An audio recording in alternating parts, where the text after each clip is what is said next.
Ya mama muri kubuda paTV live muri kuonekwa nepasi rese, muri kuonekwa paTV nenyika yese. Vamirira kunzwa kuti chii chaita kuti musvike pakumomoterwa nenyuchi kudai so. Zvimwe chekutanga muchavaudza zita renyu nekuti zvafamba sei kuti musvike pamuri pano nhasi.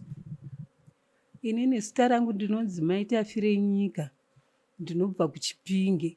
Inini ndakangorerikana ndakungomomoterwa nenyuchi idzi. Asi chinhu chandakanyatsоziva chandakatadza ndechekuti ndiri pabarika, ndine mukadzinyina wangu mudiki wokwandiri akanditorera murume.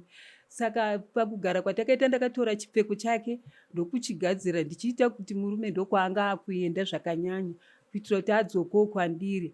Saka nekudaro handisi kuziva pamwe kuti zvafamba sei, ndangozverekana ndakumomoterwa nenyuchi. Apa ndiri kurumwa ndashaya kuziva kuti chindoita zvokuita sei. Inga zvakaoma. Alright, ndichawana nguva zvakare yekukurukura nemukadzinyina anga achitaurwa pano. Tinzwewo divi rake, tinzwe kuti zvakafamba sei kuti tizosvika patiri kuona amai guru nhasi vakamomoterwa nenyuchi. Alright, tazowana mukana futi wekudaidza mukadzinyina kuti vabudewo paTV tinzwewo divi ravo kuti zviri kufamba sei. Vandakagara navo pano ndiye mukadzinyina wacho. Vatete, toda kuti muzive chekutanga kuti muri kubuda live paTV, muri kuonekwa nenyika yese. Tatomirira kunzwa kuti murondedzere kuti zviri kufamba sei pamwe pazvakatangira kusvika patiri pano nhasi tichiona abi yenyu vakamomoterwa nenyuchi kudai. Ininiwo ndonzi Wedzerai. Zvakatanga sekudai ndakatanga kushaya zvipfeko zvangu zvemukati uye nekusateera kuenda kunguva. Zvadaro ndakabva ndatanga kufamba.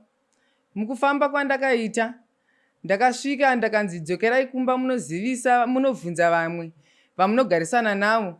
Ndakasvika ndakasikobvunza vamwe vese pamusha vakati aiwa hatina kuzvitora, hatina kuzviona. Saka ini ndokudzokera kwandakanofamba ndokunovazivisa kuti ndozviri kutaurwa. Saka vanhu vari kuramba kuti havana chavakatora. Saka ndakabva ndapiwa zvandakapiwa kuti ndinoisa pandakazvishaya zviri zvipfeko zvii.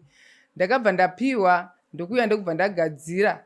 Saka ndagadzira kudaro ndiri kuona inini pasina 2 days ndaisa zvinhu izvi ndakuona mukadzinyina wangu vanova ndiva amai guru vangu vakamomoterwa nenyuchi. Vari kutaura kuti ivo ndivo vaitora zvipfeko zvangu vachinozvigadzira. Alright, imimi mashaya zvipfeko matanho amakatora ndiapi? Nyase kurondedzera apapo ndo pakamira kunzwikwa nevanhu ndashaya zvipfeko. Ndakavhunza vandinogarisana navo vese vepamusha vakati ivo hapana ari kuzviona, pamwe zvinogona kunge zvakatorwa nemakonzo. Saka ini ndaonawo kusatevera kuenda kumwedzi uyezve nekuperezeka kwandakaita pamiri wangu hausiriwo miri wangu ndakanga ndakasimba. Ndopandakafunga kufamba. Mukufamba kwandakaita ikoko, pandakafamba ipapo ndopandakataurirwa ndakapiwa zvokuti ndigadzire.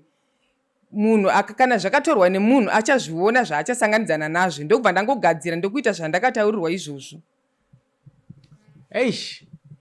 Inyaya yakaoma, inyaya inosirisa kwazvo.